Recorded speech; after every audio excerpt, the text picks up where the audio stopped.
തിരണ്ട് കല്യാണം കേരളത്തിലെ പൊതുസമൂഹം അനുവർത്തിച്ചും സ്വീകരിച്ചും പോന്ന സംസ്കാര സവിശേഷതകളെ പിൻപറ്റിയാണ് പണിയഗോത്രവും ഇവിടെ ജീവിച്ചിരുന്നത് കാണാവുന്നതാണ്.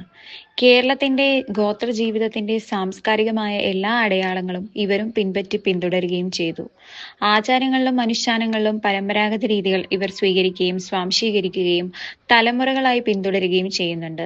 കാതുകുത്ത് കല്യാണം, തിരണ്ട് കല്യാണം, കെട്ട് കല്യാണം മുതലായവയിലെല്ലാം അനുഷ്ഠാനപരമായ കേരളീയത നമുക്ക് ദർശിക്കുവാൻ കഴിയും. ഇവയെല്ലാം ആചാരങ്ങളുടെ അകമ്പടിയോടെ ഇവർ നടത്തുകയും ചിട്ടവട്ടങ്ങൾ തെറ്റിക്കാതെ നിഷ്ഠതകൾ പാലിക്കുകയും ചെയ്യുന്നു. ജനനം മുതൽ മരണം വരെ പണിയരുടെ ജീവിതം കടന്നുപോകുന്നത് ആചാരപരമായ അനുഷ്ഠാനങ്ങളിലൂടെയുള്ള അനുയാത്ര ചെയ്താണ്. ഒരു പണിയ പെൺകുട്ടിക്ക് വയസ്സായി എന്നറിയിക്കുന്ന ചടങ്ങ് ഏറെ പ്രാധാന്യത്തോടെയാണ് പണിയർ നടത്തുക. ഏറെ സന്തോഷത്തോടെ പണിയ സമൂഹം ഏറ്റെടുക്കുന്ന ഒരു പണിയ പെൺകിടാവിന്റെ ജീവിതത്തിലെ ഒരു സവിശേഷ സന്ദർഭം കൂടിയാണിത്. ഒരു പെൺകിടാവ് തിരളുന്നതോടെ രക്ഷിതാക്കൾ വിവരം കുടിയിലെ മൂപ്പനെ അറിയിക്കുന്നു. അതോടൊപ്പം ഏറ്റവും അടുത്ത കുടുംബക്കാരെയും ബന്ധുക്കളെയും വിവരമറിയിക്കും.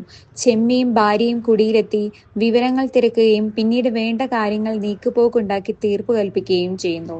കാരണവന്മാരോടൊപ്പം വീട്ടുകാരുമായി ആലോചിച്ച് തിരണ്ട് കല്യാണത്തിന്റെ ദിവസം നിശ്ചയിക്കും. തീണ്ടാരിയായ ദിവസമെല്ലാം പെൺകുട്ടി കുടിയുടെ പുറത്താണ് കഴിഞ്ഞുകൂടേണ്ടത്.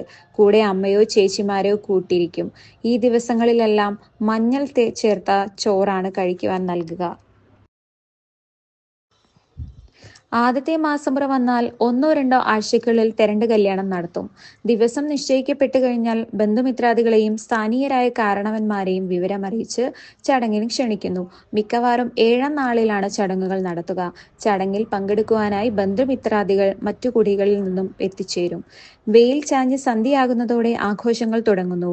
ഇതിനു വേണ്ടി വീട്ടുമുറ്റത്ത് ഒരു ചെറിയ പന്തൽ പനയോല കണ്ട് കെട്ടിയിട്ടുണ്ടാകും. പണിയരുടെ എല്ലാ ആഘോഷങ്ങളുടെയും അവിഭാജ്യ ഘടകമായ ചീനിയും തുടിയും സന്ധ്യ മുതലേ മുഴങ്ങിത്തുടങ്ങും.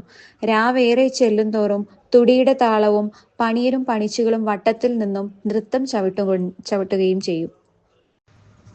പുലർച്ചെയാണ് പുട്ടുതീറ്റുക അല്ലെങ്കിൽ പുട്ടുകൊടുപ്പോൻ ചടങ്ങ് നടത്തുക. മൂർത്താം എന്ന ഈ ചടങ്ങ് വിശേഷിപ്പിക്കപ്പെടാറുണ്ട്. ദൈവപുരയിൽ മുറിക്കകത്ത് മൂപ്പൻ പരേതാത്മാക്കളായ ദൈവങ്ങളുടെ അനുവാദം വാങ്ങി ചടങ്ങുകൾ തുടങ്ങുന്നു. പായയിലോ പലകയിലോ ഇരിക്കുന്ന കുട്ടിയെ ഒരു വെള്ളത്തുണി പുതപ്പിക്കുന്നു. അരിമാവ് വിരകിയത് ഒരു പാത്രത്തിൽ കുട്ടിയുടെ മുമ്പിൽ വെക്കും.